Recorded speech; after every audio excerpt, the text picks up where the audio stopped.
제가 어릴 때는 아메리칸 드림이라는 말을 많이 들었습니다. 후진국들에서 살기 어려우니까 미국 가면 잘 산다 하더라, 미국 가면 살 길이 있다 하더라, 미국 가면 돈 많이 벌 수 있다 하더라 해서 미국으로 갔죠. 그것을 아메리칸 드림이라고 하는데, 제가 성장 과정에서 이제 새로운 말이 생겼습니다. 코리안 드림. 많은 가난한 나라들에서 한국으로 옵니다. 외국인 노동자들. 한국 잘 산다 하더라. 한국 가면 일자리가 있다 하더라. 한국에서 몇 년만 돈 벌면 큰 돈 벌어서 집으로 갈 수 있다 하더라. 그래서 코리안 드림을 가슴에 품고 많은 외국인 노동자들이 한국으로 몰려왔습니다. 이런 이야기를 들으면 우리나라가 참 잘 살게 되었구나 하는 생각을 하게 됩니다. 그런데요, 경제적으로 잘 살게 되었다는 것이 그 나라가 살맛나는 나라다는 말과는 사뭇 다른 말입니다. 경제적으로 잘 살게 된 건 맞는데 우리나라가 살맛나는 나라인가는 글쎄요.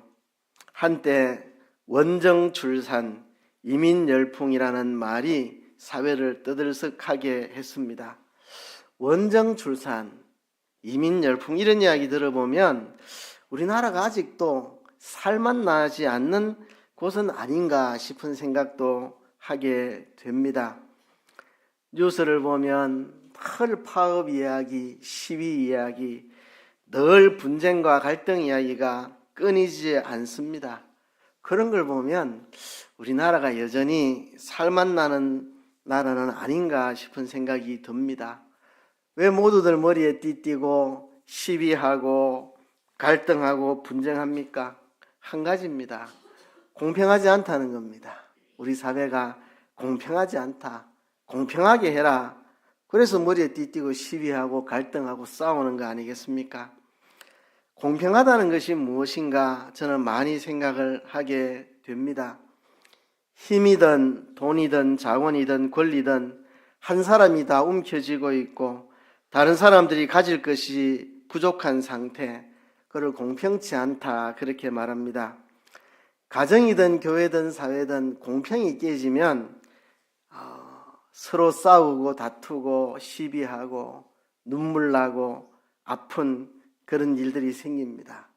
불공평한 게 국가 간에 발생하면 전쟁도 벌어집니다. 우리는 어떻게 해야 할까요? 공평하지 않다고 부르짖으며 늘 시위하고 갈등하고 다투는 이 세상 어떻게 해야 될까요? 공평한 세상을 찾아서 이민을 가야 할까요? 보다 공평한 나라에 가서 원정 출산을 해야 할까요? 어떻게 해야 할까요? 우리는 이 땅을 살아가는 하나님의 자녀들입니다. 우리는 공평한 세상을 찾아 헤맬 사람들이 아니고 우리가 하나님의 자녀들로서 우리가 사는 세상을 공평한 세상으로 만들어 나가야 될 사람들입니다. 우리는 대한민국 시민인 동시에 하나님 나라의 시민들입니다. 하나님의 백성인 우리들을 이 땅에 심어 놓으신 이유는 우리로 하여금 이 땅을 공평한 세상으로 만들어서 살맛나는 곳으로 만들라고 우리를 여기 두셨습니다. 그래서 우리는 공평한 세상, 살맛나는 세상을 향해 찾아갈 자들이 아닙니다. 어디 가도 마찬가지입니다. 그렇죠? 살기 좋은 나라라고 해서 가봐야 이 땅은 거기서 거기입니다.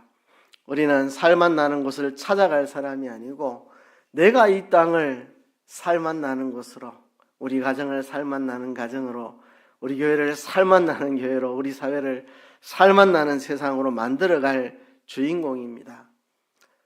창세기에 보면 하나님이 아브라함을 부르실 때 내가 네게 복을 주겠다. 아브라함아, 내가 너에게 복을 주겠다 말씀하셨습니다. 그렇습니다. 하나님은 우리에게 복을 주시는 분입니다. 근데 아브라함과 또 하나의 약속을 하셨습니다. 너로 말미암아, 너의 후손으로 말미암아 세계 모든 민족이 복을 얻도록 하겠다. 아브라함은 하나님께 복을 받을 뿐만 아니라 세계 모든 민족을 향하여 복을 흘려 보내는 사람으로 부름을 받았습니다. 우리도 마찬가지입니다. 우리가 이 땅에 살아가는 것은 하나님께 복을 받을 뿐만 아니라 하나님께 복을 받은 것으로 주변에 복을 흘려보내는 그 사명을 가지고 이 땅에 살고 있습니다. 우리가 하나님께 복을 받고 그 복을 사방에 나누어 줄 때 이 땅은 참으로 공평한 세상, 살맛나는 세상이 될 것입니다. 우리가 그런 세상을 만들려고 하나님이 우리를 이 땅에 두신 겁니다. 제가 두 아이의 아빠로 살면서 또 한 교회에 담임 목회자로 목회하면서 참 많이 고민하고 생각했던 것이 공평이란 무엇일까라고 하는 것입니다. 수없이 생각했습니다. 공평이란 무엇일까? 자, 예전에도 이런 간증을 한 적이 있는데요. 다시 한번 이야기를 하면 자녀를 키우면서 두 아이에게 공평하게 해야 되겠는데 어떻게 하는 게 두 아이에게 공평하게 하는 것인가? 아이들에게 핸드폰을 사줄 때 올해 똑같은 시간에 두 명에게 핸드폰을 사주면 그게 공평일까? 똑같이 사줬으니까. 근데 어떻게 생각하면 큰아이 작은아이 3살 차이가 나는데 그럼 작은아이는 3살 일찍 핸드폰을 갖게 되는 거잖아요. 그러면 큰아이에게 핸드폰을 사준 후 3년 뒤에 같은 나이가 되면 사주는 그게 공평일까? 같은 해에 사주는 게 공평일까? 같은 나이에 사주는 게 공평일까? 또 사주면 같은 성능의 핸드폰을 사주는 게 공평일까? 큰아이는 쓰는 용도가 많으니까 좀 더 좋은 성능, 작은아이는 어리니까 거기에 맞는 성능, 이게 공평일까? 아니면 똑같은 걸 사주는 게 공평일까? 이런 것들 답이 없어요. 답이. 수치적으로 똑같이 한다고 공평이 되는 게 아닙니다. 수치적으로 똑같이 하려면 같은 나이에 사주는 게 공평인지 같은 해에 사주는 게 공평인지 답을 얻을 수가 없어요. 목회하면서 목사로서도 마찬가지입니다. 교인들에게 공평하게 해야 되겠는데 이 교인 저 교인 모두에게 내가 공평하게 해야 되겠는데 어떻게 하는 것이 공평인가? 예를 들면 이제 우리 전도사님을 담임 목회로 우리가 2달 전에 보냈는데요. 제가 있는 동안 나름대로는 전도사 처우 개선을 나름 많이 했습니다. 주거 환경도 좋게 많이 바꾸었고 또 이전에는 휴가비가 없었는데 전도사에게도 휴가비를 주고 이전에는 퇴직금이 불분명했는데 이제 퇴직금도 적립해 주고 그 외에 여러 가지를 많이 해줬습니다. 사실 이런 걸 하면서 좀 조심스러웠던 게 전에 있는 전도사에게 안 해줬던 걸 왜 새 전도사에게는 해주느냐, 공평치 않은 게 아니냐 이런 말이 들릴까 봐. 그죠? 세상이 이렇게 세월이 흐르면서 세상이 좋아지면 제도도 좋아져야 되고 발전하고 그래야 되는 건데 공평을 이야기하고 숫자적으로 공평하면 옛날에 전도사들 휴가비 없었으니까 지금 전도사들 휴가비 주면 안 되고 이거를 공평으로 주장하면 참 어려워지는 거죠. 그죠? 무엇이 공평인가 하는 거 참 쉽지 않은 그런 문제입니다. 이런 많은 고민 속에서 공평의 답을 오늘 읽었던 이 사무엘상 30장에서 찾게 되었습니다. 이게 바로 공평이구나. 사실 제가 우리 교회 8년 목회하면서 이 본문을 2번 정도 설교한 적이 있습니다. 그때는 본문을 설교하기 위해서 설교한 건데 오늘 다시 설교하는 것은 주제 때문에 그렇습니다. 지금 우리 교회가 나가야 될 방향 10가지를 제가 제시한다고 그랬죠. 주일 오후마다 우리 교회가 이런 가치관을 가지고 이런 방향으로 우리가 이런 교회를 만들기 위해서 나가야 된다. 10가지를 이야기하겠다고 했는데 첫째 다음 세대 이야기했고 두 번째 어린이 이야기했고 또 은혜, 라마나요 공동체와 같이 은혜로운 공동체 그리고 공동체에 대해서 말했습니다. 미국 캘리포니아 서부 해안지대에 있는 그 삼나무들처럼 서로 뿌리가 엮여서 서로를 지탱해 주는 것처럼 우리가 그런 공동체가 되어야 된다 그런 이야기 했고 이제 올해 넘어가기 전에 10가지를 다 하려고 하니까 주일 오후 예배만 설교해가지고 10가지를 올해 안에 채울 수가 없어서 마침 주일 오전 예배 고린도후서 설교가 끝이 났기 때문에 이제 오전 후 다 이 설교를 해야 되겠다 생각하고 오늘 이 말씀을 전합니다. 오늘 10가지 중에 한 가지 주제, 주라죠. 주라는 이 우리 교회가 지향해야 될 핵심 가치, 우리 교회가 추구해야 될 핵심 가치, 주라는 이 명령, 이것에 대해서 설교하기 위해서 오늘 이 본문을 과거에 설교한 적이 있지만 다시 꺼내서 설교를 합니다.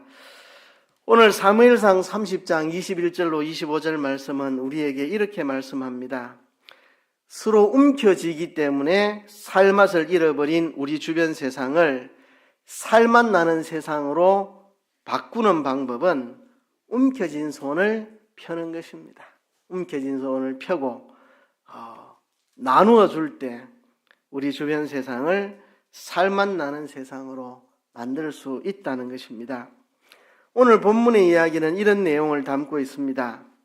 지금 다윗이 온 이스라엘뿐만 아니라 주변 나라까지 유명인이 되어 있습니다. 왜냐하면 이스라엘의 왕 사울이 평생 그의 수건 사업으로 다윗을 죽이려고 합니다. 다윗 죽이기. 온 국력을 다 동원해서 다윗을 잡아 죽이려고 합니다. 다윗은 도망갈 곳이 없습니다. 한 나라의 왕이 자기를 죽이려고 하는데 도망갈 곳이 없습니다. 그래서 결국은 블레셋이라고 하는 이방 나라로 도망을 가는데 가서 신분이 들켜버렸습니다. 블레셋의 장군 골리앗을 쳐 죽인 용사라는 게 들통났습니다. 그러자 다윗이 미친 척하면서 간신히 그곳을 빠져나와서 가슴을 쓸어내리면서 이스라엘 땅으로 돌아옵니다. 이스라엘로 돌아오니 사울 왕이 자기를 죽이려고 추격하는데 뭐 어떻게 할 방법이 없습니다. 그래서 모압 땅으로 도망을 갑니다. 모압 땅에서 하나님께 물어보니 하나님께서 모압에 있지 말고 이스라엘로 돌아가라 그러십니다. 다윗은 또 이스라엘로 돌아옵니다. 사울이 끊임없이 군대를 이끌고 자기를 죽이려고 합니다. 진짜 다윗은 잠이 들면 목이 붙어 있으려면 보장이 없는 잠을 날마다 자야 됩니다. 사울의 군대와 다윗의 군대가 아슬아슬하게 스쳐 지나가기도 하고 같은 굴에 들어가기도 하고 정말 죽을 고비를 다윗이 많이 넘깁니다. 더 이상 이곳에 피할 곳이 없다. 그래서 또다시 블레셋 땅으로 도망을 갑니다. 그런데 이전과는 좀 상황이 달라졌습니다. 블레셋 나라에서도 다 지켜보고 있습니다. 이스라엘의 왕 사울이 다윗을 죽이려고 끝없이 추격하고 다윗이 끝없이 도망을 다니다가 결국 도망갈 곳이 없어가지고 블레셋으로 왔다는 것을 그들이 알고 있습니다. 흔히 적의 적은 우리 편이다 하는 말처럼 적국 이스라엘의 적이 되어 있는 다윗, 그건 우리 편이다 이런 생각을 그들이 한 거죠. 그래서 블레셋 왕의 태도가 이제는 변했습니다. 블레셋 왕은 이스라엘에 잊지 못하고 블레셋으로 도망온 다윗을 받아들입니다. 그래서 다윗에게는 다윗을 따르는 600명의 용사가 있었고 그 용사 600명에 딸린 식솔들이 다 있었는데 그들이 거주할 땅으로 시글락이라는 땅을 줍니다. 블레셋 땅인데 이스라엘과 거의 국경지대에 있는 시글락이라는 성읍을 다윗의 식솔들에게 거주지로 허락을 합니다. 다윗은 이렇게 600명의 용사와 거기에 포함된 식솔들을 거느리고 있었는데요. 이제 그들을 먹여 살려야 됩니다. 시글락이라는 성읍을 블레셋에서 얻어서 거주는 하고 있지만 식솔들을 먹여 살려야 되는데 다윗은 이렇게 했습니다. 600명의 용사를 이끌고 아말렉을 공격합니다. 그래서 아말렉을 공격해서 아말렉에게서 빼앗아 온 것들을 가지고 식솔들을 먹입니다. 아니 다윗이 그런 일을 합니까? 남의 민족 침략해가지고 빼앗아서 그걸 갖고 먹고 삽니까? 그런데 이 일의 정당성은 이렇게 이해할 수 있습니다. 원래 아말렉 족속은 어떤 족속이냐 하면 하나님이 이스라엘 백성들을 애굽에서 해방시켜 가나안 땅으로 들여보내기 위해 광야를 그들이 지나고 있을 때 아말렉 족속들이 와가지고 이스라엘 백성을 공격했습니다. 그것도 비겁하게 뒤에 처져 있는 노약자들을 중심으로 공격하고 약탈하고 그런 못된 짓을 했습니다. 아말렉이 정말 하나님의 구원 역사를 가로막고 그 백성들의 광야 행전하는 길을 방해하고 뒤에 처진 노약자들을 공격하는 비겁한 짓을 하고 하나님이 진노하셔서 내가 아말렉을 진멸하리라 그렇게 하나님이 하셨고, 이제 세월이 흘러 사울이 왕이 되었을 때 사울 왕에게 아말렉을 진멸하라 그랬죠. 근데 사울이 아말렉을 진멸하지 않았습니다. 그것 때문에 하나님이 사울 왕에게 진노하시고 사울 왕을 버리십니다. 그러니까 아말렉은 하나님의 진노의 대상이고 하나님이 진멸하라고 한 자들입니다. 그래서 다윗이 아말렉을 침략해서 그들을 죽이고 빼앗아 온 것입니다. 그래서 이 행동은 정당한 행동이었다고 보입니다. 그렇게 이제 600명과 그에 속한 식솔들을 먹여 살렸는데요. 이 블레셋 왕이 볼 때는 다윗이 이스라엘 쪽으로 가더니 싸워가지고 전리품을 가져오더라. 다윗이 이스라엘을 공격하고 빼앗아 오는구나. 역시 다윗은 이스라엘과 적이 된 게 맞아. 이렇게 이 블레셋 왕은 착시 효과를 지금 가져오는 거죠. 다윗은 절대 이스라엘을 공격하지 않습니다. 그런데 블레셋 왕이 볼 때는 꼭 이스라엘을 공격하고 오는 것처럼 이렇게 착각하게 만들어주는 거죠. 다윗은 지금 연극을 하고 있습니다. 사울이 자기를 죽이려고 하니까 블레셋 나라로 피해 있는 것 뿐이지 다윗이 이스라엘을 등진 게 아니고 그는 이스라엘을 사랑하고 이스라엘을 위하는 사람입니다. 다만 연극을 하고 있는 거죠. 블레셋 왕에게 충성하는 척 연극을 하고 있습니다. 근데 연극은 오래가지 못합니다. 블레셋과 이스라엘 사이에 전쟁이 벌어집니다. 다윗과 그의 600용사도 참 애매하게 됐습니다. 이스라엘과 전쟁하는데 나갈 수도 없고 참 곤란한 지경인데 또 연극을 할 수밖에 없었습니다. 임금님 전쟁에 보내주세요. 내가 이스라엘과 싸우겠습니다. 이렇게 거짓 연극을 합니다. 그 연극에 블레셋 왕은 속았지만 블레셋 장군들이 속지를 않았습니다. 다윗이 전쟁에 나가면 이스라엘 편을 들고 우리를 공격할 것이다. 장군들은 다윗을 다 알고 있었습니다.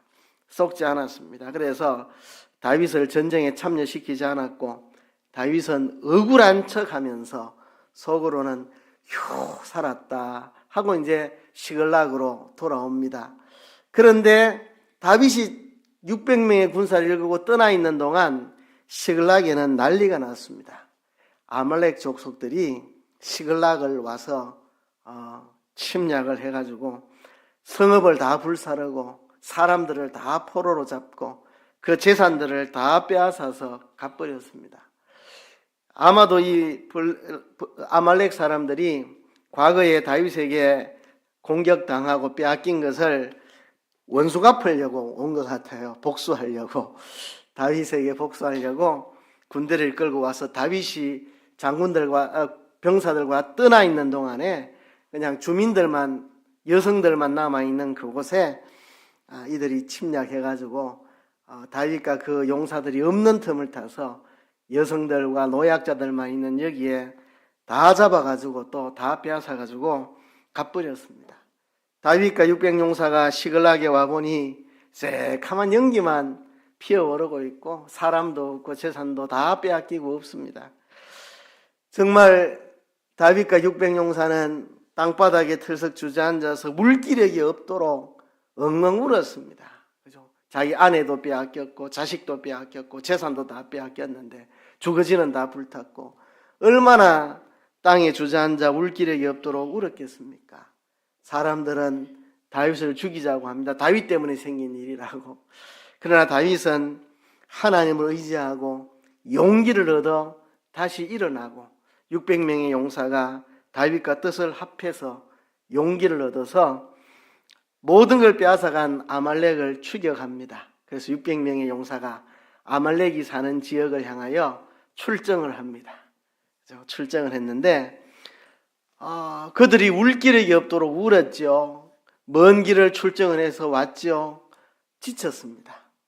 버솔 시내라고 하는 시내가에서 200명의 군사가 탈진을 해가지고 우리 못 가겠습니다. 지쳤습니다. 우리 탈진했습니다. 더 이상 못 갑니다. 우리가 이 버솔 시내를 걷는다고 해서 아말렉 사람들이 어디에 있는지 만날이란 보장도 없고, 만난들 우리 지금 다 지쳐가 탈진해 있는데 싸워 이기리란 보장도 없고, 우린 지쳐서 쓰러져서 더 이상 못 가겠습니다. 힘이 없어서 200명의 병사들이 탈진해가 거기에 머물렀습니다. 다윗은 400명의 군사만을 이끌고 버솔 시내를 건너서 아말렉 병사들이 있는 그곳으로 갑니다.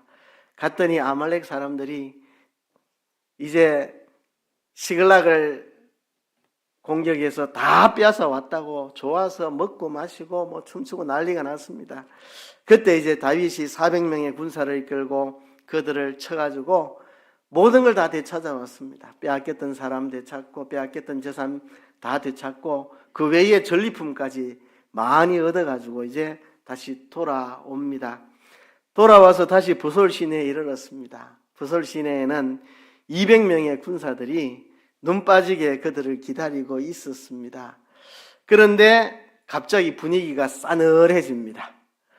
지금 400명은 버솔 시내를 건너서 죽을 힘을 다해서 목숨 걸고 가서 싸워서 모든 걸 되찾아온 사람들, 200명은 버솔 시내에서 탈진해서 머무른 사람들, 이 400명과 200명 사이에 싸늘한 이 감정이 오고 갑니다.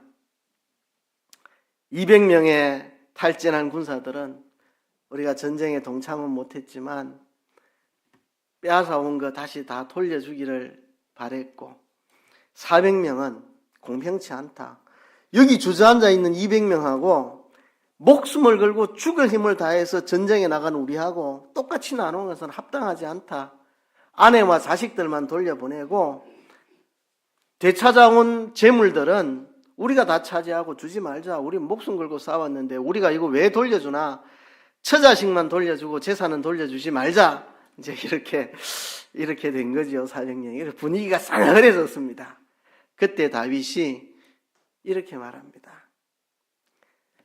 하나님께서 우리를 보호해 주셨고 하나님이 그들을 우리 손에 붙여주셔서 하나님이 전쟁에 이기게 하셨으니 우리가 이것을 움켜쥘 수 없고 나눠주어야 한다. 이게 우리의 힘과 능력으로 이루어낸 일이라면 우리가 움켜쥘 수 있겠지만 이게 어디 우리의 힘과 능력으로 된 일이냐. 우리가 그곳에 가서 그들을 만난 것도 하나님의 은혜고 그들과 싸워 이긴 것도 하나님의 은혜고 모든 빼앗겼던 것들 사람들 하나도 안 죽고 다 찾아오고 재물들 하나도 잃지 않고 다 찾아온 거 하나님의 은혜인데 하나님이 은혜로 주신 것을 움켜쥐는 것은 옳지 않다. 그들에게 처자식뿐만 아니라 재산까지도 다 돌려주어라. 이렇게 다윗이 법을 정했습니다. 이후부터 이것이 율례가 되어가지고 불문율이 되어서 전쟁에 나가면 전쟁에 동참한 자나 동참하지 않은 자나 전리품을 함께 나누는 것을 그들의 이 원리로 채택을 했고 이로써 다윗의 공동체는 정말 강력한 하나의 통일 공동체가 되었습니다. 거기는 아픔도 분열도 원망도 시비도 불평도 없는 참된 공평이 있는 시비도 없고 파업도 없고 머리 띠띠고 불공평하다 억울하다 그런 것도 없고 우리는 무슨 국가에서 새로운 법안 하나 만들면 그 법안 때문에 손해보는 사람이 있고 덕보는 사람이 있으니까 항상 손해보는 척이 띠띠고 시비합니다. 불공평하다고. 맨날 시위가 끊어지지 않는 나라입니다. 다윗의 공동체는 시비도 없고 불평도 없고 시비가 없는 하나님이 은혜로 주신 것이니 우린 값없이 나누어 가지겠다. 그러니 누구도 머리에 띠띠고 시위하고 파업할 필요가 없는 참으로 공평한 아름다운 공동체가 세워지게 된 겁니다. 다윗은 빼앗아온 것들 전쟁에 나가지 않은 자에게도 처자를 돌려주고 재산까지도 다 돌려주고 그리고 빼앗아온 전리품을 가지고 오늘 읽진 않았지만 26절부터 끝까지 보면 그동안 다윗과 다윗의 용사들이 이스라엘 땅에 있을 때에 주로 유다 지파를 이제 돌아다녔는데 그 유다 지파에 자기들을 도와준 사람들이 있습니다. 자기들이 사울의 추격을 피해서 도망 다닐 때 그들을 도와주었던 사람, 신세진 사람들, 그 사람들에게 전리품을 다 보냅니다. 내가 과거에 당신들에게 많은 신세를 졌다. 사울이 나를 죽이려고 도망 다닐 때 당신들이 나를 도와줬다. 그땐 가진 게 없어서 사례를 못했는데 이번에 이 전리품 가지고 다 사례를 다 보냅니다. 고맙다고, 과거에 도와준 거 잊지 않는다고, 감사하다고. 그래서 이렇게 전쟁에 나가서 빼앗은 이걸 가지고 그에게 은혜 베풀었던 사람들에게 다 이렇게 나누어 주면서, 이게 내 힘으로 얻은 게 아니라 하나님 은혜로 받은 것이니까 그것을 나누어 가진다는 거죠. 이로써 아름다운 공동체가 만들어졌습니다. 여러분, 정말 살맛 나는 세상을 만들고 싶습니까? 살맛 나는 가정, 살맛 나는 교회, 살맛 나는 사회를 만들고 싶으면 두 가지를 하십시오. 두 가지를. 첫째는 머리를 바꾸어야 됩니다. 머리를. 우리의 생각을 바꾸라는 이야기입니다. 자기중심에서 벗어나라는 겁니다. 사람들은 철저히 자기중심입니다. 아마 여러분 병원에 가서 뇌수술을 하게 해서 이 두개골 열면 사방팔방 나라고 적혀 있을 겁니다. 머릿속에 여기도 나, 저기도 나. 철저하게 우리는 자기중심입니다. 나중심의 사고를 우리는 잘 벗어나지 못합니다. 그죠? 남에게는 1,000원도 주기 아까운데 100만 원짜리 내 옷 사 입는 거는 안 아까운, 전부 나중심입니다. 남에게 10,000원짜리 하나 베풀기도 아깝지만 나를 위해서 돈 100만 원 쓰는 거 전혀 아깝지 않은 철저히 자기중심. 어떤 농부가 소를 길렀는데 소가 쌍둥이를 낳았습니다. 얼마나 감사합니까? 2마리나 낳았으니까. 그죠? 하나는 하얀 소고 하나는 까만 소입니다. 그래서 남편이 아내에게, 여보, 우리 하나님 은혜로 2마리나 얻었는데 1마리는 하나님께 드리자. 그래서 우리가 잘 기른 다음에 그 다음에 이제 잘 자란 후에 1마리를 하나님께 드리자. 이렇게 했더니 아내가, 아이고 좋은 생각입니다. 그렇게 합시다. 하나님 은혜로 2마리나 얻었는데 1마리는 하나님께 드립시다. 근데 어느 날 남편이 아내에게 이렇게 소리 지릅니다. 여보, 소 1마리가 죽었어. 어떤 소가 죽었는데요? 하나님께 드리는 소가 죽었어. 이렇게 얘기죠. 아니 여보, 어느 소를 드리기로 작정도 안 했는데 왜 하나님께 드린 소가 죽었다고 그래요? 오늘 흰 소가 죽었는데 내가 말은 안 했지만 내 마음속으로 흰 소를 하나님께 드리기로 생각했었거든. 하나님께 드린 소가 죽은 거야. 이렇게 참 인간은 철저히 자기중심적인 인간입니다. 우리 하나님은 주시는 하나님입니다.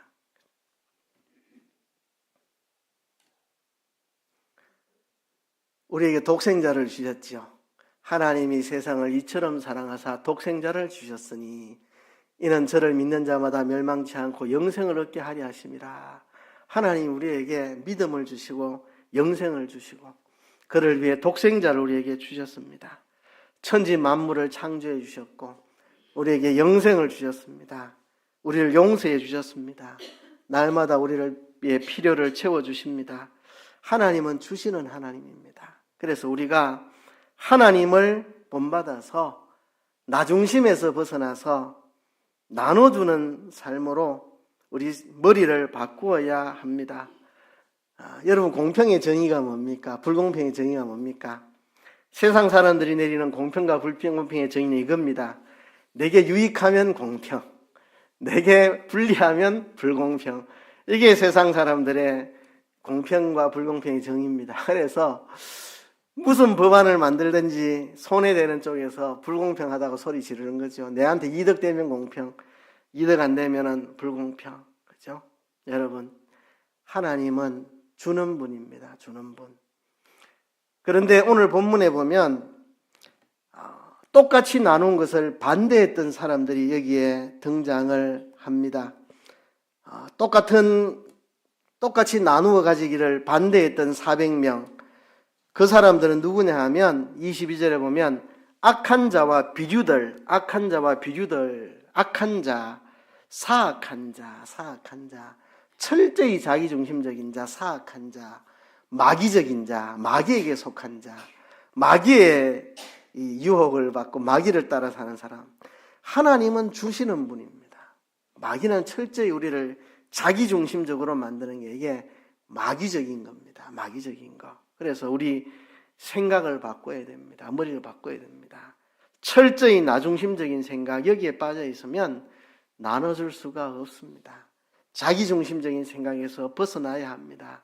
우리 생각을 바꾸어야 합니다. 두 번째는 손을 바꾸어야 합니다. 어려서부터 우리가 훈련한 것은 잼잼잼, 쥐는 훈련을 합니다. 움켜쥐는 훈련. 내가 움켜져야 살 수 있다. 그렇죠? 이제는 줌, 펴는 훈련을 해야 됩니다. 제가 왼손을 잘 못 씁니다. 왜 그렇습니까? 어릴 때부터 오른손을 사용했기 때문에. 왼손 쓰면 어색합니다. 그렇죠? 뭘 해도 왼손으로 하면 어색해. 왜? 오른손을 계속 썼기 때문에.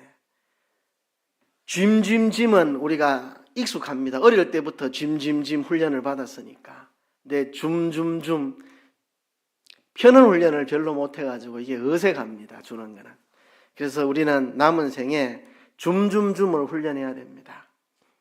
남편은 아내에게 무엇이든지 다 해주고 싶고, 아내는 남편에게 뭐든지 다 해주고 싶고, 형은 동생에게 뭐든지 해주고 싶고, 동생은 형에게 뭐든지 해주고 싶고, 이러면 얼마나 평강이 있고 기쁨이 있습니까? 움켜쥐면 잃어버리는 게 있습니다. 평강이 없습니다. 기쁨이 없습니다. 펴면 평강이 있고 기쁨이 있습니다. 여러분, 주면 평강이 있고 기쁨이 있고, 움켜쥐면 평강과 기쁨이 사라집니다. 그렇죠? 그래서 우리가 주어야 합니다. 하나님께 값없이 받은 은혜인 줄 알고 주는 훈련을 해야 됩니다. 그것이 공평입니다. 내가 값없이 받았으니 값없이 나누어 주겠다. 이게 바로 진정한 공평입니다. 여러분, 다놀이라는 곳에 가면 파이디온 선교회 교육원이 있습니다. 거기 가면 파이디온 선교회 교육원으로부터 100m 떨어진 곳에 사시사철 마르지 않는 샘물이 있습니다. 그 샘물에다가 파이프를 연결해가지고 이 파이디온 선교회 교육원에 수도꼭지를 연결해 놨습니다. 그리고 수도꼭지는 항상 열어놓습니다. 이게 수돗물이 아니고 자연생수이기 때문에 사시사철 흘러내리기 때문에 항상 열어놓습니다. 그런데 서울에서 사람들이 기도하러 오면 항상 거기를 잠깁니다. 어릴 때부터 잠그는 연습만 했기 때문에. 그래서 도저히 안 돼서 써놨습니다. 수도꼭지를 잠그지 마세요. 이렇게. 그래도 사람들은 잠깁니다. 도저히 안 돼가지고 수도꼭지를 뽑아버렸습니다. 왜 뽑아버렸느냐? 수도꼭지를 열어놔야지 계속해서 맑은 샘물이 흘러오는데 잠그면 고여가지고 지저분하고 더러지고 이 썩은 물로 바뀝니다. 꼭지를 열어놓고 계속 흘려줘야만 사시사철 신선한 물이 흐르는데 잠그는 순간 이제 물이 흐르지 않으면 물이 고여서 이 물이 썩습니다. 그래서 나중에 도저히 안 돼서 아무리 잠그지 말라 해도 사람들이 잠가서 수도꼭지를 뽑아버렸습니다. 사시사철 흘러나가도록. 그래서 언제든지 신선한 물이 흐르도록 여러분, 우리들도 우리 손에 수도꼭지를 뽑아야 됩니다. 움켜쥐고 있으면 썩어버립니다. 움켜쥐고 있으면 썩어버려요. 우리 작년 겨울에 칡차 드셨죠? 제가 말려가지고 칡차를 좀 점심 때 드렸는데, 이게 황기영 목사님이 목회하는 경기도에 거기에 교회에서 나온 겁니다. 교인 집을 짓는데 그 산을 파가지고 전원주택을 만드는데 포크레인으로 산을 파니까 막 이만큼 굵은 막 칡들이 어마무시하게 나와가지고 그 중에 일부분을 제가 얻어왔습니다. 다 먹고 좀 더 달라니까 안 주더라고요. 근데 이번에 만났는데 아끼다가 다 썩어버렸습니다. 이러더라고요. 그러니까 내 좀 주지 이랬더니 그때 드릴 걸 아끼다가 다 썩어버렸습니다. 여러분, 쥐고 있으면 다 썩습니다. 나눠주면 풍성해지는 겁니다. 그죠? 그래서 다음에 캐면 내가 안 아끼고 드릴게요. 이렇게 이야기를 하더라고요. 여러분, 우리 손에 수도꼭지를 뽑아야 됩니다. 그래서 사시사철 하나님의 은혜가 우리를 통해 우주 주변 세상으로 흘러가도록. 그래서 우리도 하나님께 복을 받고 그 복을 주변에 나누어주고 우리 주변이 살맛 나는 세상들도 우리가 만들어야 됩니다. 이번에 우리 한 달 동안 교회 공사를 했는데요. 그 업체 직원들이 굉장히 은혜를 많이 받는 것 같아요. 너무 행복해하면서 마감하고 떠났습니다. 원래 공사하면 값값은 다 견적에 포함되는 거고 알아서 식사를 사 먹는 건데 우리 교회에서 식사를 자꾸 대접해 주셔서 교회에서도 2번 대접했고 성도님들도 여기저기서 제가 대접 안 해도 된다고 해도 자원해서 대접을 해주셔서 한 절반 정도는, 한 달 중에 절반 정도는 다 대접을 해드렸습니다. 그래서 정성껏 대접해주고 이 선물도 많이 드려 교인들 신방 가려고 뭐 음식하면 그분들에게도 꼭 싸드리고 그분들이 너무 유쾌하게 일을 하고 기쁨으로 가서 저도 참 감사합니다. 저도 예전에 있던 교회에서부터 지금까지 교회 공사만 하면 왔던 분들이 다 은혜 받고 돌아가요. 이번에도 왔던 분들이 은혜를 받고 돌아가는 것 같아서 마음이 기뻤습니다. 성도들이 서로 대접하고 섬기는 모습 속에 그분들이 은혜 받고 간 것 같은데요. 우리가 손을 펴고 줄 때 공평한, 참으로 공평한 세상, 살맛 나는 세상이 됩니다. 우리가 그런 세상을 만들어가는 우리 남산교회 되기를 주의 이름으로 축복합니다.